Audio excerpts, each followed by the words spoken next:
Freddie and Justin from the Vaccines. How lovely to see you again. Lovely to see you. The last time was in the dust and searing heat of Latitude. Yeah. I've never heard that. Yeah. I remember you'd blow your nose and it would be black. Yeah. It was so dusty.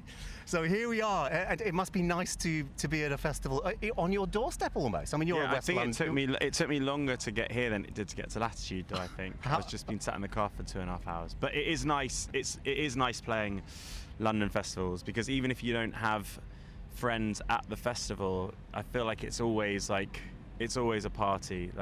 Like I'm sure that even if they're not here with us now, we'll go meet up with them just 10 minutes down the road afterwards and stuff. I don't know. It feels like it is a hometown. It's a home gig. It must be. It doesn't feel like one. It is one. Yeah. It's a home gig. Now, I was slightly worried. I've seen your stage time now, and I'm less worried. I was slightly worried for you that you were going to be on during the football. Who is on during the football? So I was going to say, so there are no Spurs, no Liverpool fans in the Vaccines.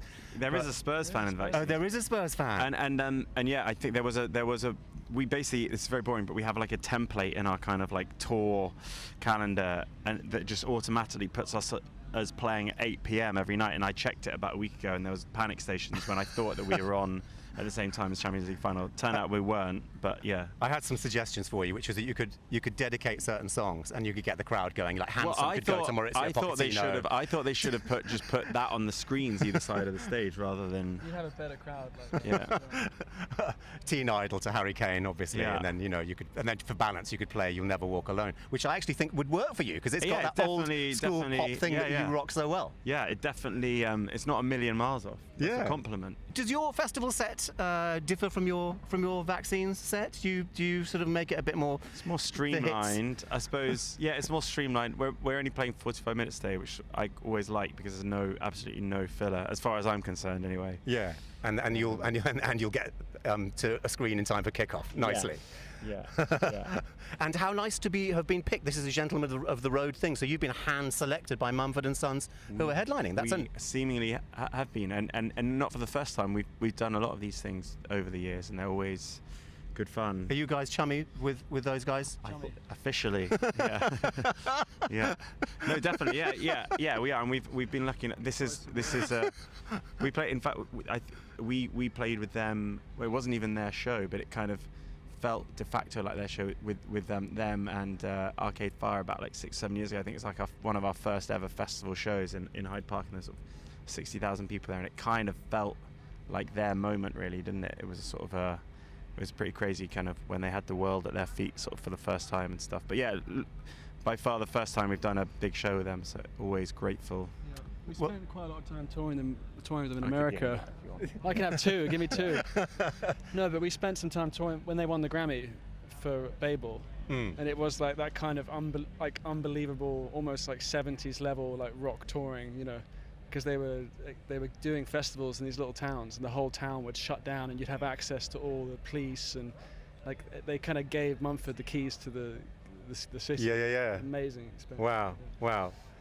Well, so now, Freddie, I know you've got to go and do a DJ set, so I'm going to let you go with one final question, but both of you individually. I want you to plug into your memory banks, and I want to know your first, when you were at your first festival, not as the Vaccines, but when you, just as, because you're music lovers, you've been going to festivals for a while now, so plug into your memory banks, tell me each your first festival, who you were there to see, who was inspiring you to go there, and then who did you accidentally see that you didn't, when you're at a festival and you accidentally, and you go, oh my God, this band are brilliant, and you find someone. So individually, please. I went to Reading Festival to see the Strokes, but I had no idea how a festival worked, or I've never been to anything like that, obviously.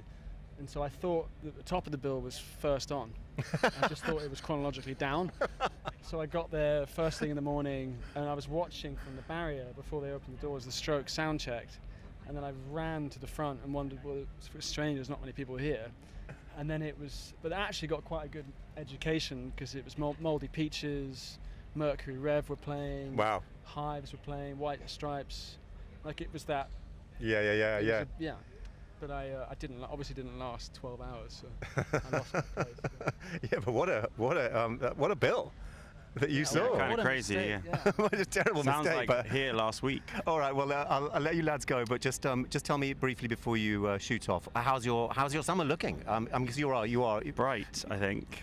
Yeah, good. We kind of, because we released the record at the beginning of last year, and so last summer was really crazy.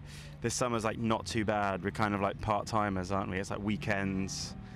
Okay, and It's a hobby this summer. Yeah. And are you thinking about the next record, or are you still We're just thinking about it, and we're writing it, and we're working on it, but I don't think it's going to come anytime soon. Yeah, I think we're going to take our time with it. Yeah. Yeah, and and is it something that you just do kind of just bit by bit? Do you have your own like rehearsal studio or somewhere where you can? We like, don't meet up, really or? this time. We have in the past. I think every time you make a record, you want to kind of mix things up and do things slightly differently. And there are songs we really like. We haven't really figured out what world they're going to exist in yet and how they're going to sort of come into the world, if at all. Do you do that thing where you hire a nice house somewhere like by the sea and then you all go there and hang out? We've done that. You've tried that, but what? It didn't work. No, well, we it worked very fine. hard, No, but we didn't end up using anything we got from there. But I think sometimes that's case in point. I think every record is a sort of process of trial and error, and often the stuff you think is going to make it onto record probably a year from now will have forgotten even exists. I don't know. I think you kind of, or we definitely. So you progress in doing what maybe you thought feels right rather than what you feel you should do. Yeah, go with the feels every time. Yeah, exactly. Freddie, Justin, have a great gig. Thanks, my man. And lovely to see you. And you. And I'll see you next time. The best music all day. Virgin Radio.